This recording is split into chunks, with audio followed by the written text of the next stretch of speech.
Genesis Steel offer full-service structural steel to leading industrial and residential builders across all metropolitan Melbourne and regional areas of Victoria.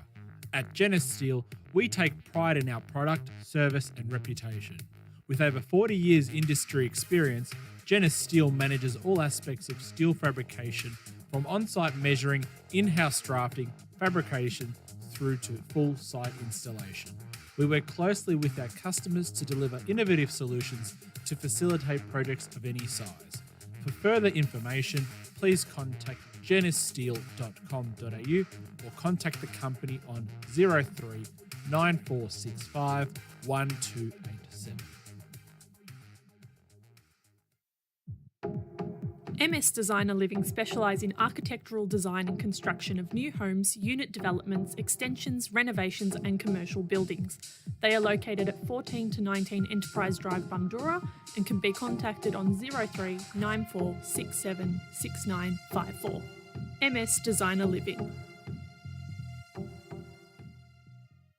Preston, near post City!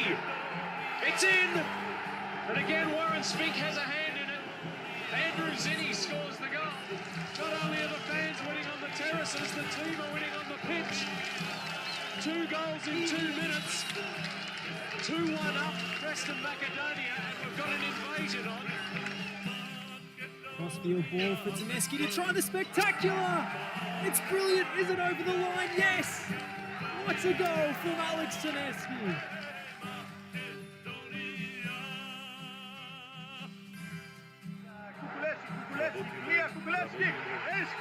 It's the winner. What a great goal by Kukulevski. The crowd has gone wild, ladies and gentlemen. The Preston Lions are the Premiership champions. Cross ball at the back post. There it is.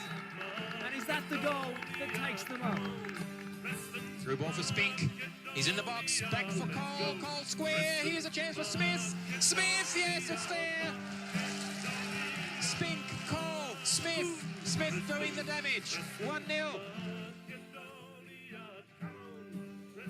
Good evening, ladies and gentlemen, and welcome to another edition of the Lions Den, coming to you live from the pavilion here at Genesis Steel Stadium, BT Connor Reserve. My name, as always, is Josh Parrish. We're coming to you live on the Preston Lions Facebook page and across the FNR platforms, including the app. We've got a big week in store, and we've got a big show in store. We've got 2 special guests that we've caught up with earlier, and one joining us live tonight. Dan Foden, the senior women's head coach, is going to be talking to us ahead of the game against Boroondara, which is a top-of-the-table clash. The title is very much in the balance, on the line. It's on a knife's edge. And that game against Boroondara is winner takes all. The winner goes top of the table. So we want to see everybody coming out to support our senior women's team on Sunday, making Genesis Steel Stadium a fortress and getting your voices behind them, because they will need it against their title rivals. They've been playing terrifically this season, and it all comes down to this against the other best team in the competition. A 4-0 win in round 1, probably not reflective of where Boroondara are at. They're going to be tough opposition, so we're going to need your vocal support behind our senior women. It's going to be a fantastic occasion, a fantastic high-quality match, and we can't wait to see you all there. Same with our men's team. Home game happening tomorrow night, of course, the 8:30 kickoff, the Friday night lights here at Genesis Steel Stadium, this time against Springvale White Eagles. Bit of revenge on the table, maybe. I asked Connor Bell about that one. But yes, we all know what happened last time. So our senior men, after their terrific win against North Sunshine last week, are going to look to put their best foot forward, get some consistency as they gear up for what's going to be a massive home stand in this final stretch of the season. So many home games back to back to back. This is our big chance to climb up the table and into those promotion places. The atmosphere last Friday night was absolutely spectacular. The drums were going, the chants were going, the crowd was massively up for it. And as you all saw on our social media channels during the week, the post-match celebrations were something else. So if you're not down here on Friday night, you're absolutely missing out. It's going to be huge.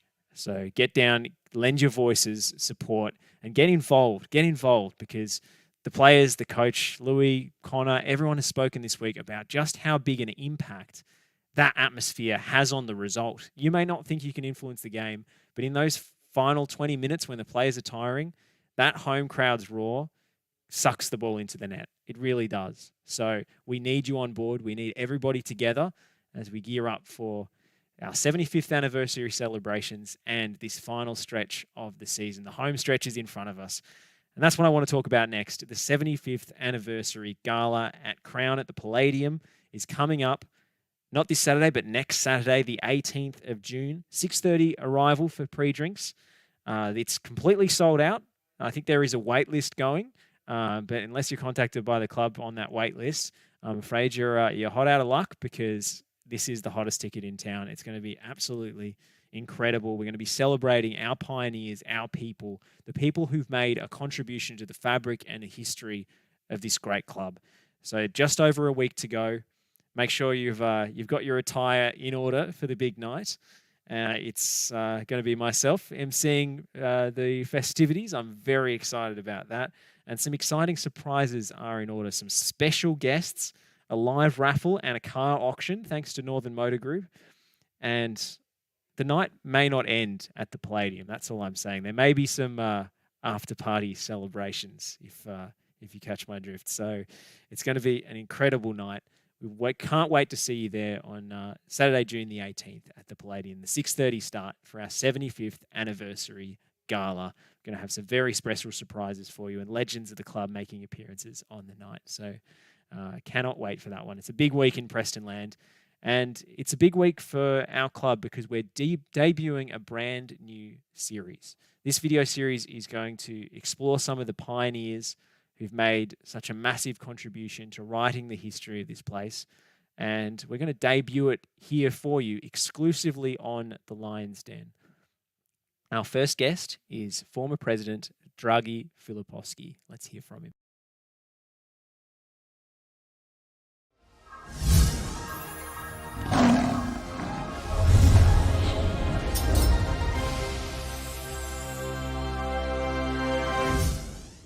My name is Dragi Filiposki, and I was ex-president back in 2000. Before that, I was about 4 years major sponsor to Preston Macedonia Soccer Club, and then I've been for president for 2 years, and in my presidential time, we got premiership once, and the second year we were runner-up.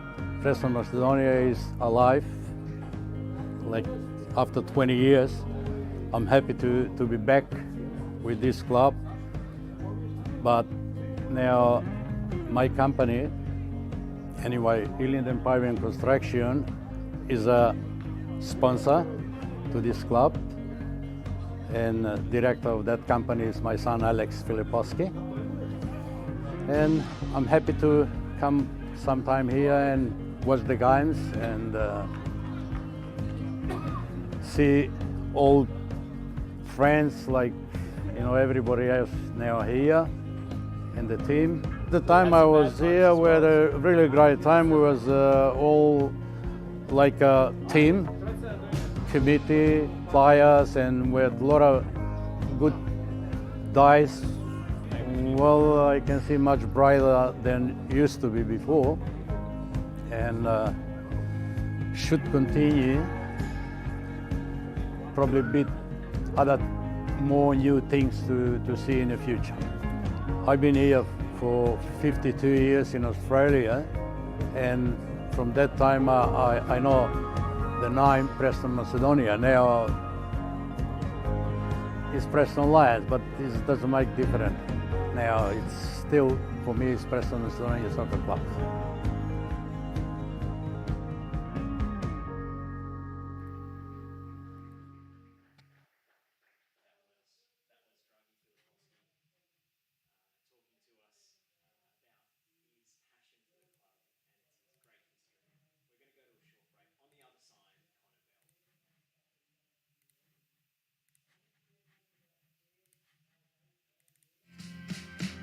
Electrical Connectivity Australia is a leader in the electrical industry and specialises in matters of a domestic, commercial and industrial nature. Please contact Igor Georgievsky for any of your electrical needs on 03 9333 0433 or visit www.ecapl.com. Genis Steel offer full-service structural steel to leading industrial and residential builders across all metropolitan Melbourne and regional areas of Victoria. At Genis Steel, we take pride in our product, service and reputation. With over 40 years industry experience, Genis Steel manages all aspects of steel fabrication, from on-site measuring, in-house drafting, fabrication, through to full site installation. We work closely with our customers to deliver innovative solutions to facilitate projects of any size. For further information, please contact genissteel.com.au or contact the company on 03 9465 1287.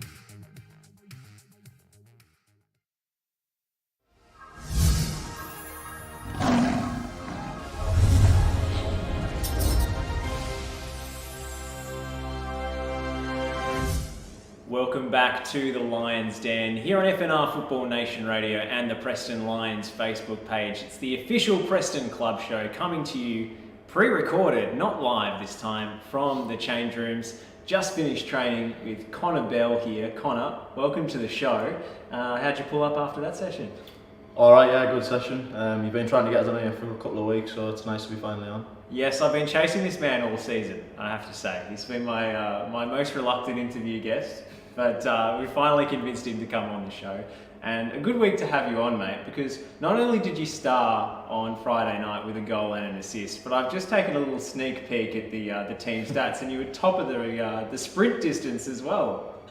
Yeah, I put in a good shift. Normally I think Benji and that's top of the speed, so it was nice to have him suspended actually, so I could be top of that one. But yeah, nice to be on after Friday night. Obviously, great result. Club's been on a high all week after a disappointing few weeks. So just nice to be coming off the bat of a good result. Well, we saw a few of the post-match scenes on the socials this week. Louis doesn't often go in for the inspiring rah speech, but this week seemed like a good occasion, right? Yeah, I've never seen that before. I'm surprised you were allowed in with the camera, just been speaking off camera. Normally there's nothing in the change room apart from the boys and the coaches, so nice to show the fans what goes on inside of it. But yeah, I'd never seen that side of them before, so it was nice. Well, that win meant a lot to everybody at the club, especially the supporters who turned out in droves and I think really stepped up the atmosphere this week. It was sensational. Yeah, they seem louder this week. To be fair, when I'm playing, I'm not sure about the other lads, I kind of zone out. Even when I've played in front of bigger crowds or smaller crowds, it's always generally the same for me, I don't zone out. But when the ball and stuff was going out to play the other night, it seemed like I think the drums were going a few more chants than usual, and it definitely does help, so it was great to see them in a good voice. Lifts you in that second half when the energy levels start to wane? Yeah, especially second half. I think first 10-15 minutes we were really under the pump.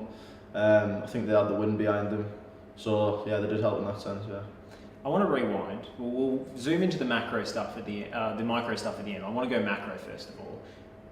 I didn't think we were going to be sat here chatting to each other a year ago, because it looked like your path back to Australia was blocked. The club tried to get you back desperately. COVID intervenes. Can you take us through the journey since that? If you can cast your mind back to 2019, since that championship win and the promotion, what's happened in the last few years? We've got a lot of catching up to do. So yeah, we won this championship, and then I went home for the off season, and then I came back for pre-season in January. Done the whole pre-season, and then it was a week before when obviously the lockdown and stuff happened. So I kind of stayed around for a while because no one knew how bad COVID was going to be, and I've still got a Snapchat on my phone that we laugh about, saying like, oh, I took a picture of me locker saying I'll see you in a few weeks. And 3 years later I came back. So yeah, that and went home, and then obviously Corona got worse and worse and worse. So then yeah, it was funny, just before Louis rang us on about coming back here, I just threw out all of my Australian stuff a month prior, all of my bank details, all of my visa stuff. A month before, because I was like, oh, we're past the stage of us ever coming back now. This is like 2.5 years down the line. So you'd given up completely? Well, it had been 2 years. I'd kept everything on the back burner just in case. When I got over the 2 year mark, and I was like, there's absolutely no chance. So rid everything of my Australian stuff, and then the phone goes a month later. It's like Lou saying, oh, you're Connie, alright? I'm like, you're kidding us. So yeah, I was playing back home and stuff, but it was a similar situation to over here. You were stop-start, and then signed for a good club back home just before I came back. But then when the opportunity came to come back, I jumped at the opportunity. So.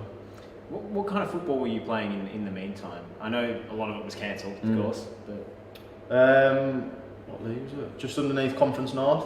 So I don't know what step it is like, but just a local team, but really good standard. Played in the FA Cup, had a good run in the FA Cup. So what were some of the teams you played against in the cup?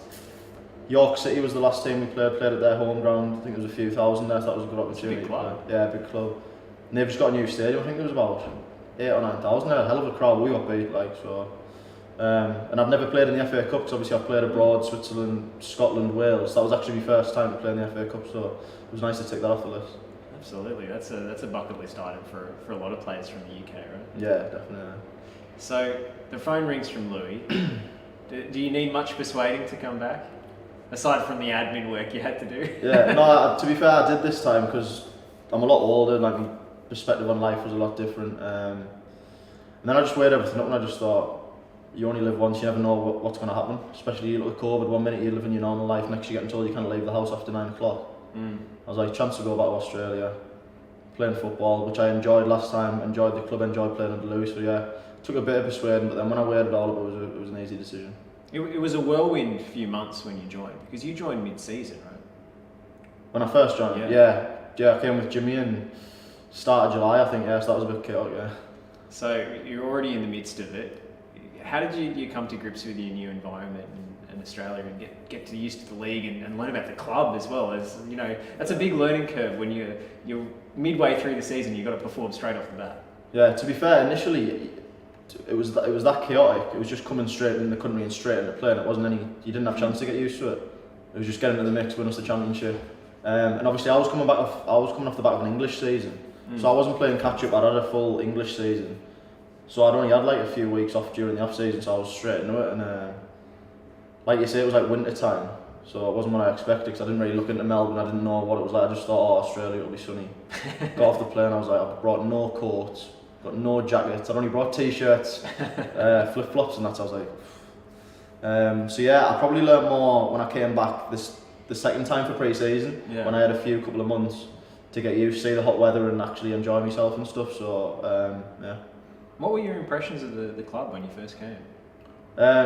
Shocked, to be fair, because I didn't know what to expect. Obviously, with where the level was at, the level I was coming from, I played at a good level. The professionalism hit us straight away. Obviously, like you say, the little things like the GPS results and the constant communication from the coach and staff, and even the standard of the player, to be fair. And that's went up a notch, obviously, since I've come back as well. So it compares favourably with leagues you played in the UK? In terms of teams we play, or? Yeah, exactly. I think the style of play is a lot different. I've had this conversation with a few people. I think the intensity in England's a lot different. Right. I think technically the players are really good over here. I think they're underrated. I think it's more the tactical side over here in Australia where they're a bit lagging. Is the pace higher in those sort of conference-style leagues? To be fair, it's frantic over here as well. Like first game of the season when we played Sunshine, it was about 34 degrees. I didn't get a kick. I was like, I've either lost a lot of stuff during lockdown, or like I'm just going to take some getting used to. But no, it depends what sort of game it is and what atmosphere it is. It's been chaotic everywhere. Well, we're always like curious at what the impressions are from newcomers because we've got this crazy football ecosystem here with lots of history and lots of I guess. Historic bugbears about certain clubs being excluded, but we won't go into that.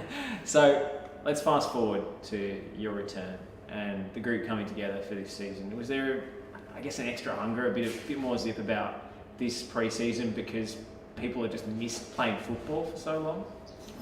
Yeah, well, obviously I was quite lucky because I was getting to play bits and bobs back home, but I was speaking to some of the boys over here I was still supporting, and they were chomping at the bit to get started because obviously you'd had the bit where you were playing a game, missing a week, coming back for a couple of weeks. And I was as well, because obviously I was back home and I was watching my news, we were playing on Facebook, and I was seeing the massive crowd you were getting.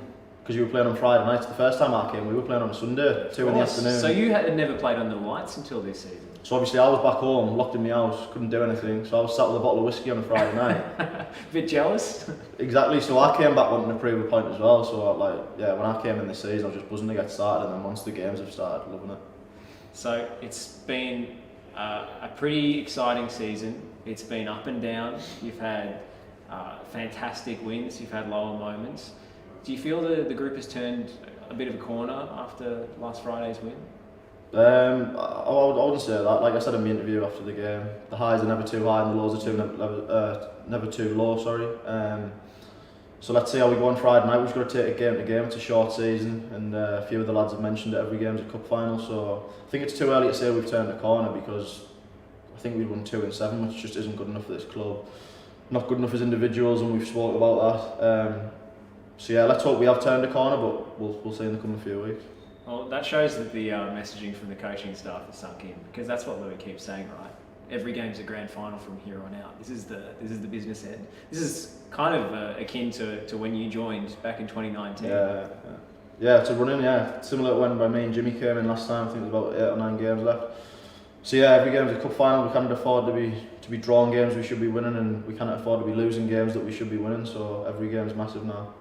So you've clearly worked on your set pieces since you played with us last. Not me corners, just me free kick. So the free kick technique, is that something you stay behind practice after training? What's your regimen on that? The lads will laugh, to be fair, 'cause I don't even practice them, because I've had tight groins for like the last 6 weeks. So I'd love to stay out and practice them, but I do a couple after training. My groins hanging off, and I'm like, and Louis like, get yourself in now. Don't do yourself any damage. Maybe that's a benefit. Maybe it doesn't, give you that artificial sense of being able to get your eye in on a match day. You just got to step up, because you only get 1 or 2 chances. Potentially, yeah. To be fair, in a warm up before a game, once the attackers have finished the shooting, I'll always stay out a bit longer and hit 2 or 3 myself, just to get a feel of the ball. And if we're playing away from home, a different type of nets or whatever it is, something silly like that. But yeah, I've been practicing my free kicks, but then I was on corners a few games ago, and we done them in training. I couldn't reach. The pitch is that big, so I'm going to stick the free kicks in, someone else can do the corners. And we need that junior setup where you go halfway between the corner flag and the box. That'll be fine. Yeah. I saw one of the Preston fans on social media. He was calculating the pitch dimensions. Right. And I think this is the 2nd biggest pitch in the state. I heard it was the biggest. Well, I actually might be wrong. It's up there with Amy Park. It's the biggest pitch I've ever played on, ever. Yeah. Must be nice for a winger to have that much space. It's nice when I'm going that way. When I'm having to go that way, it's not so nice. But yeah, it suits us. I think it worked really well the other night. Like you say, down the wings, I've got so much space to go in behind if the lads can find us. Like, it only took a little bit of movement, and then Carl's got so much space to put the ball into us for. So yeah, probably pros and cons, but I think we're getting used to it. We've only had a few games at home, haven't we, so far? So. Well, this is the big run-in. That's what I was going to ask you about. This is the banked home games at the back end of the season due to how the fixture was drawn up. We didn't know whether this pitch was going to be playable early in the first half of the year. Thankfully, it was. Yeah. The club wasn't to know that when we organised the fixtures. So now it gives you a real edge going into the back half of the season. Yeah, listen, the Friday night games are unreal. Like, even when you turn up in the car park's full. There's something different about playing under lights, isn't there? It just feels like more of an occasion. Everyone speaks like just the dark, and you've got the lights, and obviously, I don't know, the atmosphere just feels different to a Saturday. I don't mind playing Saturdays as well, but like I say, the whole match day experience on a Friday is unbelievable. Like, from coming to the car park, you see everyone here early. There's some people out watching the reserves. There's people buying merchandise. There's people wishing you good luck. It's just a great experience. So it's nice to have most of the games at home on the run-in. Well, we've really built that sense of occasion into these Friday nights, and it's always a bit special when you're walking into the stadium on a Friday. So I think all the fans have felt that. It's really resonated. So the body. You mentioned the tight groins. You've had various niggling injuries. Your ankles were iced after the Sunshine game. You copped a few good whacks in that one, which is always a sign that you're a threatening attacker when you start getting targeted like that. So how is the body feeling, and what have you been doing working with the medical staff, making sure you're fit and fine? Yeah, to be fair, I've had a few niggles pre-season. I've had this conversation with Johnny and Louis, like pre-season I was flying, like no niggles. There's your mention, by the way. There's a shout out, Johnny Mark. Yeah, $50, cheers, pal. So yeah, I've not really had a run of games where I feel like I've played well every single game. I've been kind of up and down. I've had a few niggles going into games. And I think I spoke to Kappa before the game on Friday, and I said I feel really good tonight. And then obviously I went out and done alright, so that was nice. But yeah, medical staff are unbelievable. Like he's only a phone call away. It doesn't matter what time of day it is. He's even inviting us into flat earth groups on Facebook and all sorts. So you go past the physio-player relationship with Johnny. So Nah, he's brilliant, and then Phil, they're both quality, to be fair, they're looking after us, because I'm the last person that likes to be in the physio room, but I feel like I'm in there more than anyone at the minute, but they are brilliant, massages, cupping, needles, anything you want, the top class, like, and that runs throughout the club. All the staff, all the volunteers, I think I've said before, obviously Dave, Zoggy, all the volunteers, they're all brilliant around the place. So. Absolutely. So, speaking of the body, we heard murmurings, rumours that you were arriving in pre-season, O'Connor's coming back, this, that.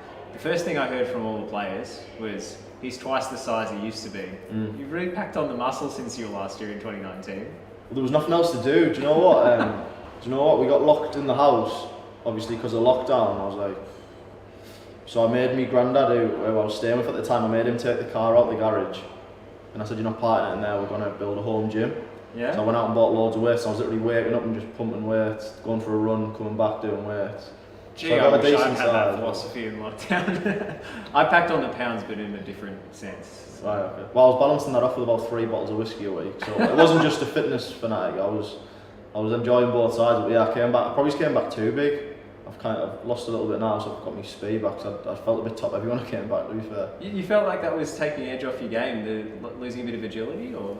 Yeah, to be fair, just a bit top heavy like when I was running, like, because like I say, if you're just lifting weights, like, we're not bodybuilders, are we? We're athletes, we need to be doing like different stuff, which I do now, so yeah. That's interesting, because I mean, it is a physical competition, and having that upper body strength is a benefit when you're going up against defenders, but also, I mean, your strength is your pace, right? So why get into a physical duel when you can just speed past them? Yeah, well, back in England I was playing as a number 9. Right.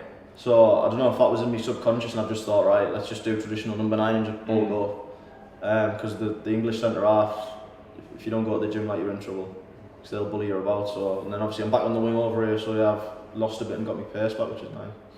Do you prefer playing on the wing? Um, Because you had a spell at 9 in a few of the games so far this season. Yeah, I've come out, to be fair, on the big pitch I like playing on the wing. I think it depends on formations and personnel. I think a lot depends on it. I think it's quite a generic question to say, would you rather play on 9 or the wing? I can play both. Played 9 back in England, but then played on the wing. But yeah, anyway, as long as I'm in the team and I'm doing well, I'm happy I'll play anyway. Speaking of number 9s, had quite the connection with Chris Davies on Friday night. He returned the favour for you.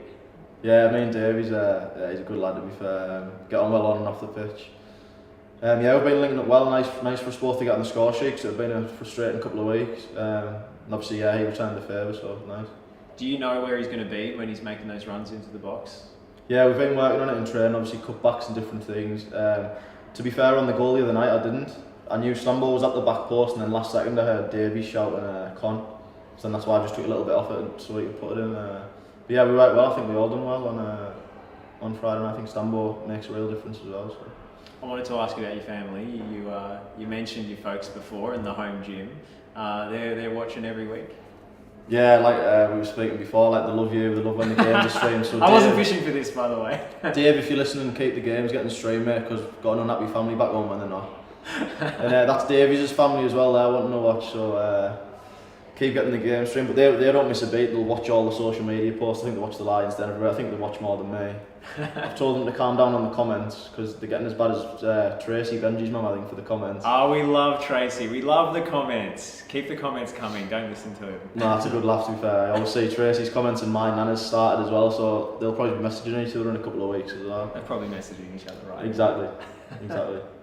Connor, this game on Friday night against Springvale, from my memories of that, I think it was round 2, absolutely battered them that night. The ball just wouldn't go in the net. It was like there was a force field around the goal. You managed to net the winner with the free kick, but Springvale maybe a slightly different side to the one you faced early on in the campaign. Yeah, I'd imagine so. Yeah, we could have scored 5 or 6. I think I could have had a hat trick myself. I probably scored the hardest chance.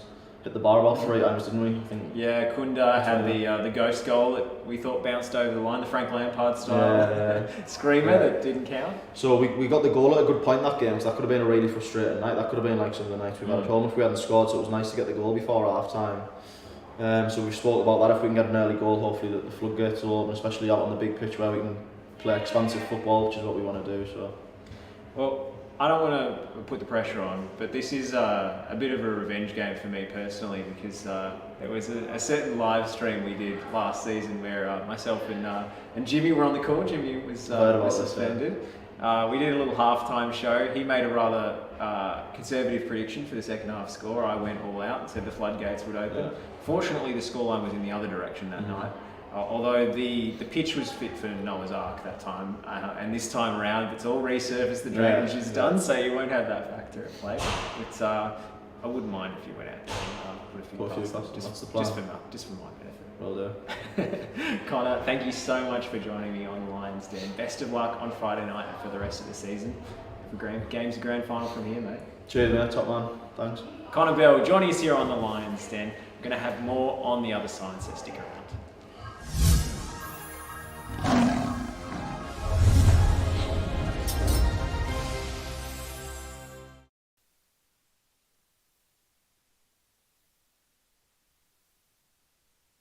Australia is a leader in the electrical industry and specialises in matters of a domestic, commercial and industrial nature.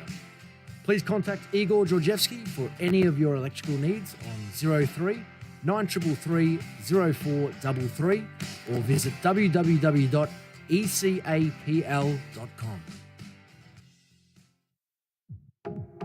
MS Designer Living specialise in architectural design and construction of new homes, unit developments, extensions, renovations and commercial buildings.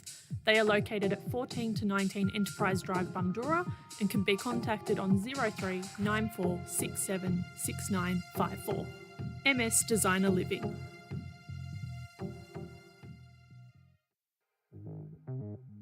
Genesis Steel offer full-service structural steel to leading industrial and residential builders across all metropolitan Melbourne and regional areas of Victoria. At Genesis Steel, we take pride in our product, service and reputation. With over 40 years industry experience, Genesis Steel manages all aspects of steel fabrication, from on-site measuring, in-house drafting, fabrication, through to full site installation. We work closely with our customers to deliver innovative solutions to facilitate projects of any size. For further information, please contact genissteel.com.au or contact the company on 03 9465 1287.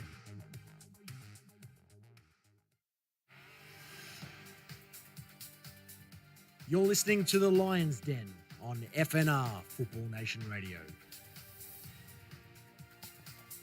And we are back here on the Lions Den, coming to you live on FNR Football Nation Radio and on the Preston Lions Facebook page. And we're keeping our voices down just a little bit because there's an important session going on in the room adjacent. I've got women's head coach Dan Foden here with me. Dan, do you want to start by talking about the session you were just in? Yeah, look, we've Zhivko, who's the technical director, has managed to put together a session tonight for all the coaches, so all the juniors coaches, even all the senior coaches, all the women's coaches, all of the Mini-Roos coaches, all here tonight. And he's got a few speakers, and obviously myself included. So I came and spoke a little bit about coaching women, how it's a little bit different to coaching men, having done both sides of the coin.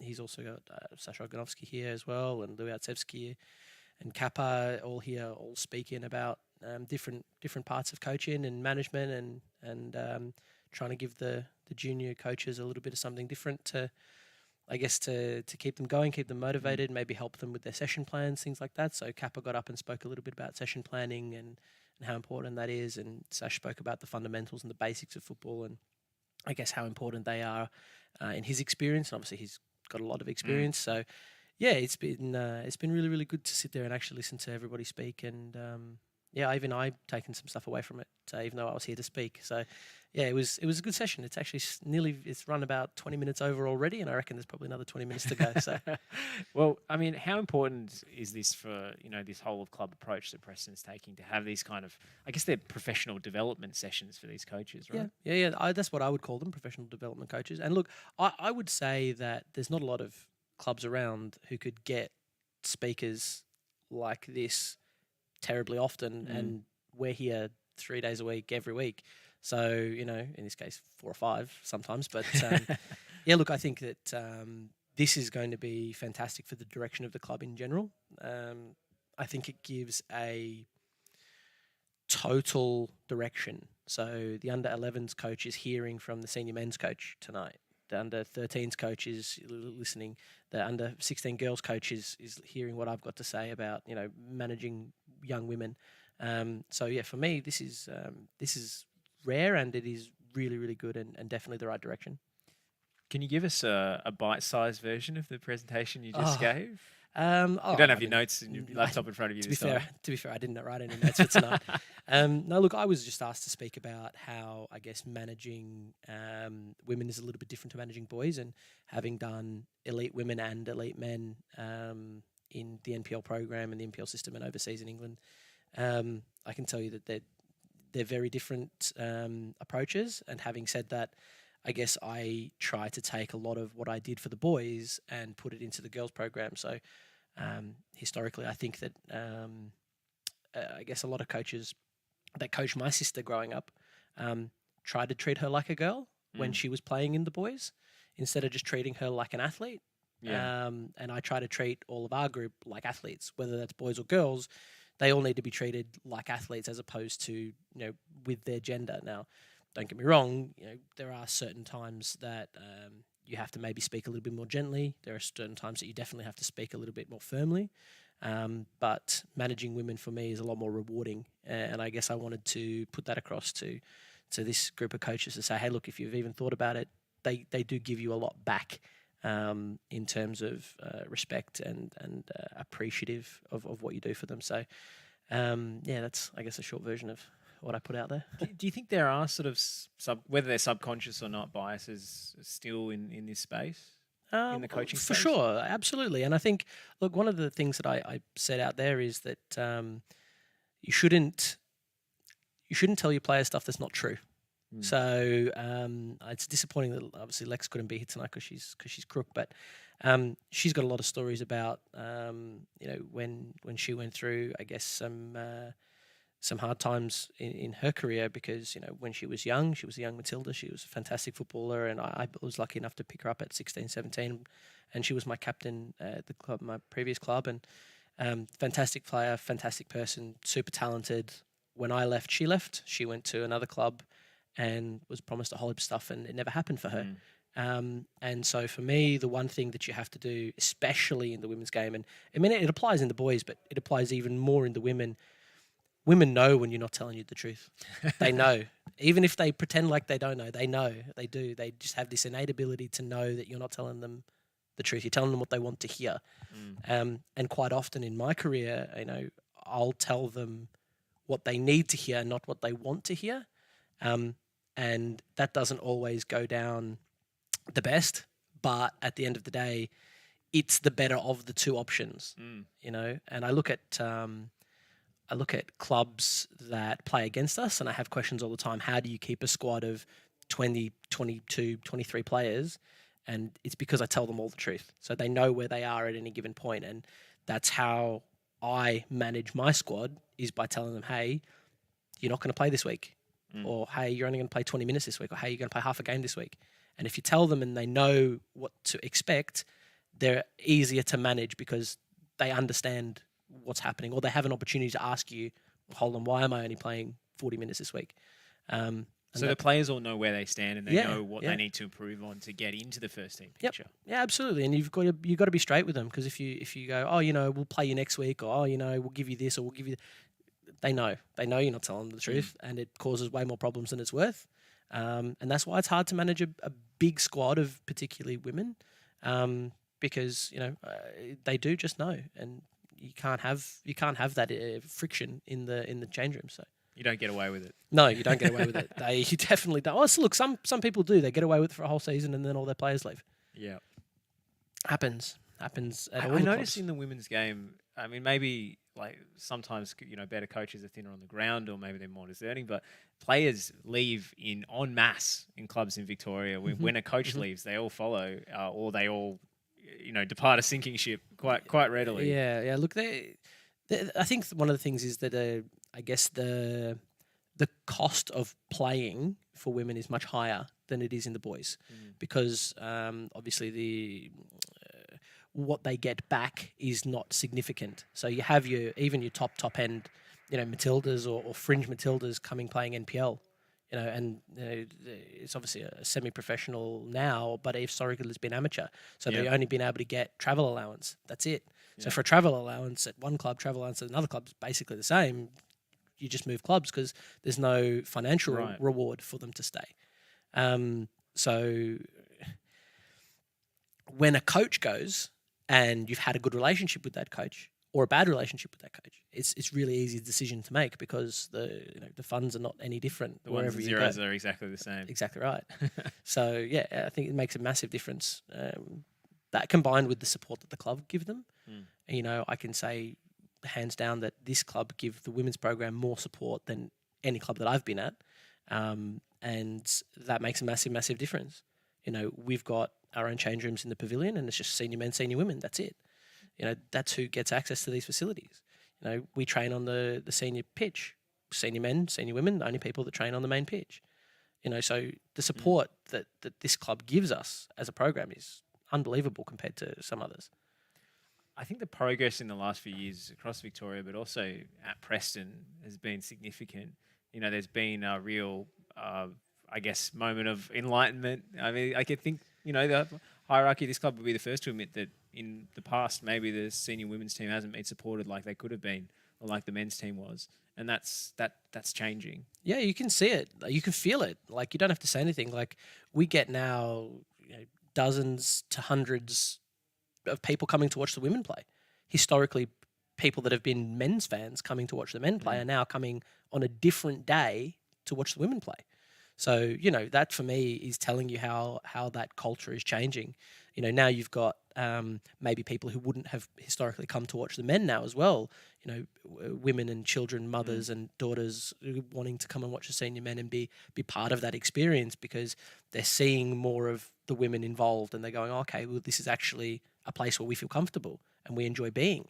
And you can feel that changing in the club. You can feel how much the women being out there now and being successful and out there as well is really changing. I guess I get a little bit of the dynamic within the club, and a lot of that's been driven in the last maybe 3 years by the committee.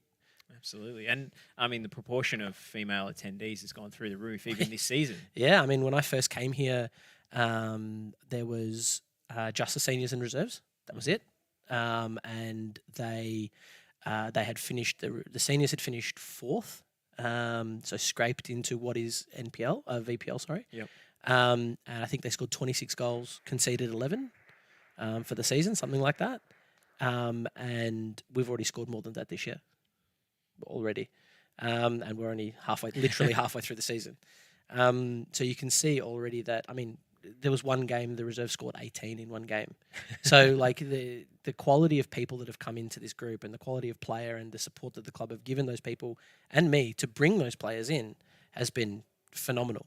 So yeah, look, the junior program that was non-existent before, I think we've got 6 junior girls teams now, and there was 0 junior girls teams when I came here 3 years ago. So the investment that's gone into bringing women to Preston has been massive. Oh, it's what we want to see. It's what we want to see for the future 100%. Because this club wants to be. They've got big aspirations, of course. Trust me, I know. And that, you're aware of it. Mm-hmm. The coaches and the players aren't immune to those expectations. No, not at all. I mean, Dave and the committee will always say hello and ask me how I'm going. And I think Dave asks me, do you need anything? 3-4 times a week. Do you need anything? Is there anything that you need? And every time I tell him no, because we've already got everything that we need. But I know that behind that is, well, if you've told me no and you're not doing very well out on the field, why are you not doing very well out there? Because you've told me you don't need anything else. We've given you all of the tools. So I know that the expectation is there without them having to say the expectation is there because, they're putting in a lot of time and a lot of effort into the women's program, and therefore the women's program needs to reward them with high participation numbers, with good results on the field, and should everything continue the way it's going, promotion to NPL. Well, that's a perfect segue to this weekend's game, right? Yeah, There I is no guess. bigger fixture than a top-of-the-table clash. No, big one. You had the beating of Boroondara in round one, pretty convincing fashion. Although that game really swung on that penalty save, didn't it? It did. So obviously Zamzam's debut, 15-year-old I think at the time, making a massive penalty save at 1-0, and then we go and score 3 within the next 15 minutes, straight after, bang, bang, bang, and game's finished, and then we managed to hold out for the rest of the game. And then I go and look at it this week, and I go, okay, well, Tin's back, which is obviously huge for us and has been huge since she's come back. She makes some phenomenal saves. I mean, there was one on the weekend where she went to come out. Obviously, the pitch is not great. He's chucking it down. The wind's horrible, and she slips, and it's 1-on-1, and the striker's throwing goal, and she slips, and I go, uh-oh, and she gets up, and she slips again, and I go, uh-oh. And then bang, save, and we're only 1-0 up, and it's a really tight game, and she makes a save that she had no right to make. So yeah, she's been big for us since she's been back, which is really good. And I look at our group and I go, okay, we're really, really strong, really strong group, all the way down to number 17, 18, 19. We've got a couple of senior girls who have been playing a lot of minutes in the reserves. I mean, Jules Pavia is a really good example. She scored 4 on the weekend for the reserves, but I couldn't get her any minutes in the seniors. That's the level of competition. It's there tight. is. It's really tight, and it's not because they can't play. We've got really, really good players playing in the reserves. Excellent players playing in the reserves. Young Neve, who made her debut against Galaxy for us, is only 15, and wow, she's going to be a great footballer. She's going to be a fantastic footballer, but she's had 15 minutes in the seniors this year because I can't fit her in, and it's not because she can't play. It's because it's really, really tight in there, which is really good thing, really good problem to have. But I look at this week's fixture and I go, okay, well, they've got a couple of W League players that maybe didn't play against us last time, a couple of their NPL players who maybe didn't play against us last time, a couple of people playing out of position or change of shape. So this week's going to be tough for us, really, really tough.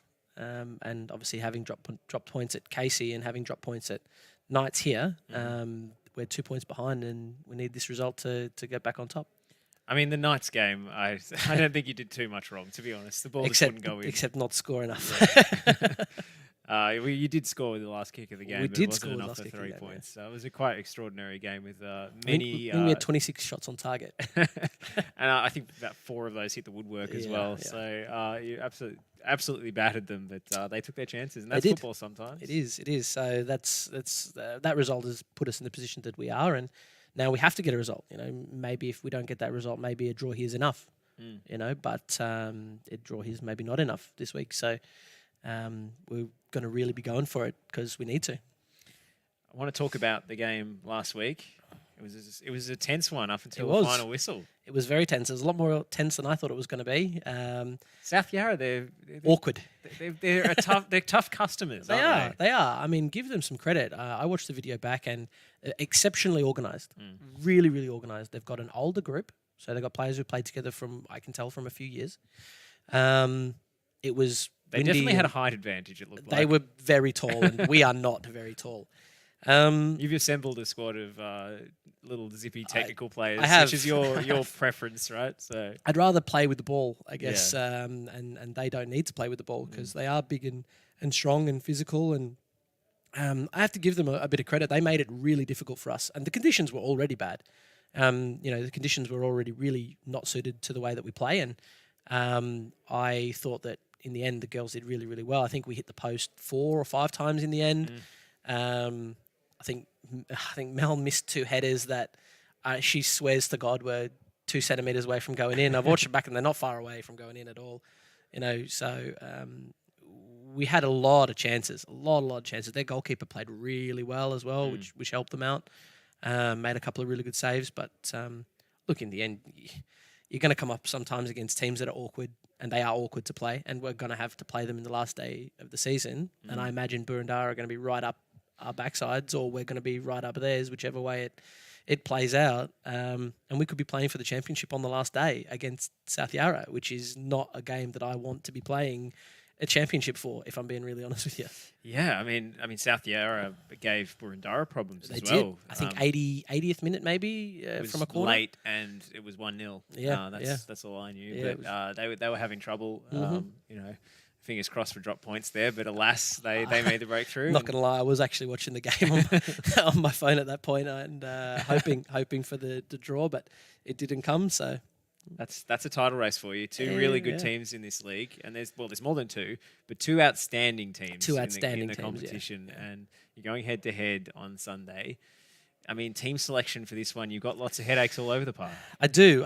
Look, if you ask me now who am I going to play, I probably could tell you six players that I know I'm going to start. We've got a couple of players who have been sick.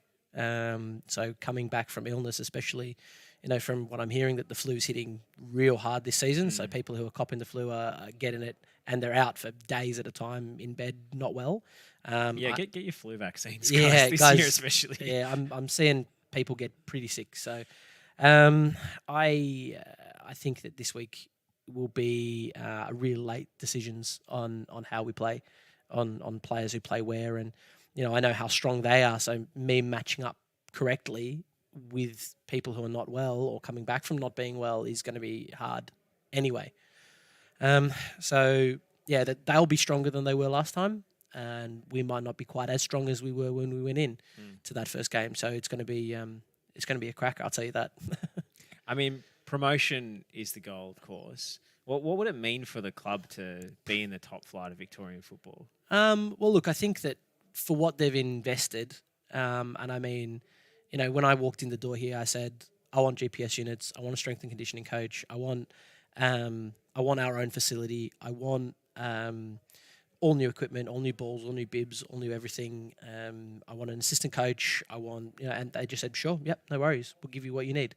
And they did. And so for that on its own, for their investment in the women's program itself, I think that they deserve to be playing in the top flight. And I mean, look, we played that cup game with Heidelberg and we drew 3-3 in normal time, albeit with the last kick of the game again. We've got a habit of doing that, don't we? Yep. I didn't even realise how much of a habit it was. And I look at that and I go, okay, the week after Heidelberg went and beat Calder, then they went and beat South Melbourne, then they went and beat Bulleen. They're the top three historic NPL teams. And Heidelberg didn't beat us in normal time. It took them extra time to beat us. And for us to not have 11 on the park as well. And so I go, well, the squad that we've got is competitive enough to play at that level and be competitive. It is. And so look, the club deserve to have us in there. And I mean, they've got people like Di. Di's been here her entire footballing career. She's never been anywhere else to play. And, when I first took the job, I had coaches tell me that if you can get Di fit and firing, she'll be one of the best players in the competition. And she still is. She still is. She's still flying now.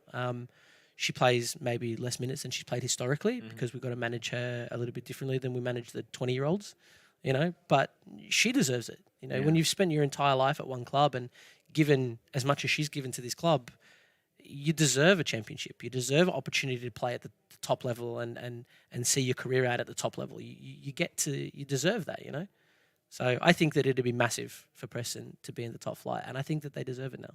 And, I mean, it's an extra carrot for these players because they know they can come up with the team and stay 100%. together as a group because they're already competitive with those teams, as you mentioned, with Heidelberg. Oh, look, I mean, the girls ask me all the time what happens to us next year, because it's a fair question too, because obviously if you do get promoted, you have to have an under-19s.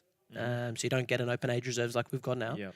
So there will be girls who can't, stay in that part of the club. Just because the maths doesn't work out. Because the maths doesn't work out. We haven't got enough of the younger ones. If this had happened when COVID happened, we would have had them. We had enough players of the correct age to be able to do that. But unfortunately, we've lost 2.5 years. Time marches on. Yeah, we've lost 2.5 years, and those players are now too old to play in that age group, which is unfortunate, but it is what it is. And in regard to majority of the seniors, I want to keep a majority of the seniors. I think we have 20 registered with us this year, and technically you can have 23 in NPL seniors. And I'll be giving the girls the choice whether they want to stay, because I don't want to bring in 10 new faces like some clubs might do. I would much prefer to bring in 3 or 4, because I don't want a whole new group. There's no need for a whole new group just to be winning that championship, because you don't need to do it. You don't need to do it. This group is good enough to be competitive, and that's from my understanding, that's the club goal, is to be competitive. It doesn't need to go and win a championship every year and bring in 20 new players. It's happy to be loyal to the players that it's got as best as is possible, and only bring in a limited number of good players and be competitive at that level. That's the goal. I mean, bringing in a whole shiny new squad doesn't necessarily work either. I mean, you need that continuity, right? And I think the club and I are both on the same page there. They want to stay loyal to the playing group as best they can, and I want to stay loyal to the playing group, because a lot of these girls came here because I said, hey, come play at Preston. And a lot of them came from historic relationships that I've had at other places. So, for me to ask them to come here and then say, hey, by the way, I don't need you anymore, that's not how I coach, and it's not what the club would want. So, for me, keeping a majority of these players is a key, but winning the games to go up is the first step. Yeah, let's not get too far ahead of ourselves. We do have to still win these games. And look, you look at the Boroondara game on the weekend, which is going to be a fantastic game of football. A lot of really, really good players in both teams.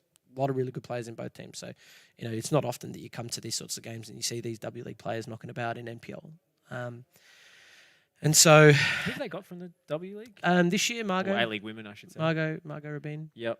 Came across from Canberra. There are a couple of girls who haven't played A-League women for a couple of years, but have in the past. Yep. So I got a couple of good internationals, a couple of Americans, which is handy for them as well. So a couple of girls who just come back from injury as well, who they've been waiting on, who are key players for them. So yeah, it's going to be a really, really good game. But you win this game, and then you got Whitehorse the week after, and then you've got Casey the week after, and you've got Southern the week after, and you can't take any of these games particularly easy. Yeah. There isn't an easy game left for us in this competition. Everybody's strengthened from last year. That's what you told me before the season started, that this is going to be a more even league than it has been. I mean, if you look at the table now, even though Boroondara and us are the top two, there's only 5 points between us and the next group of clubs. So it's a really competitive league, and it's definitely worth a watch. I mean, we went away to Casey hoping to get a result, maybe a 1-0 win, a 2-1 win, something like that. We got done 1-0, and we didn't play well. We didn't play well. They made our lives very, very difficult, very difficult. And you're going to go and play teams like that every single week. I mean, look here when we played Southern. We won 1-0, and Bubs made... That's Melissa Barbieri for the uninitiated. 80-something capped Matilda's goalkeeper. Yeah, playing for Southern in the VPL, and I tell you now, she made 9 world-class saves. I watched that one back, and I was like, Bubs, how do you still do this? I mean, it's kind of crazy, because she wasn't just an A-League women's keeper last season. She might have been the best goalkeeper in the A-League women's last season. I would say that's one of the best seasons, and I watch a lot, obviously. That's one of the best seasons I've seen Bubs have at Melbourne City, obviously. And I think she made Team of the Year maybe on the bench. Yeah, I'm not sure who's. But she had a blinder when she was here, and we only won 1-0. Yeah. You know what I mean? Like that could have finished 1-1 very, very easily.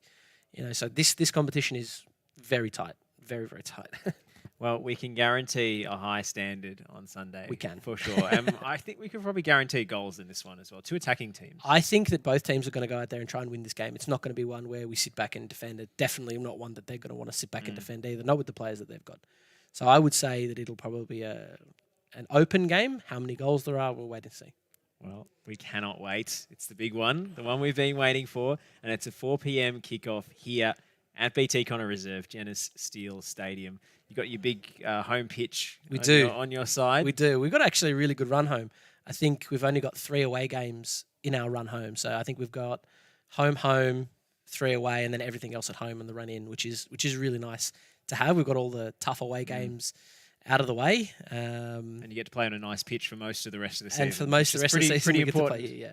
So, especially the way we play as well. You can't play... Miri can't do what she does, and Kaywa can't do what she does, and, Rachel even can't do what she does on a bobbly, tiny pitch, because, it's nice to play on a carpet. Yeah, absolutely. And we're going to be treated to quite the spectacle, so make sure you get down and support. The Resi's playing at 2 p.m, the senior women heading out there at 4 p.m. this Sunday. The title race is on a knife edge. We want to see you all there. We want to hear you all there, more importantly, with your voices behind our senior women, supporting our Lionesses on their title charge. Dan Foden, thank you so much for your time. Thank you, mate. We're going to say goodnight here on the Lions Den. We'll be back with more next week, and keep an eye out on the club socials for some new videos, some new specials dropping in there. And of course, our 75th anniversary gala coming up Saturday week at Crown Palladium. We cannot wait to see you there as well. Preston, near post City. It's in. And again, Warren Spink has a hand in it. Andrew Zinni scores the goal. Not only are the fans winning on the terraces, the team are winning on the pitch. 2 goals in 2 minutes. 2-1 up, Preston Macedonia, and we've got an invasion on. Crossfield ball for Daneski to try the spectacular. It's brilliant. Is it over the line? Yes. What a goal from Alex Daneski.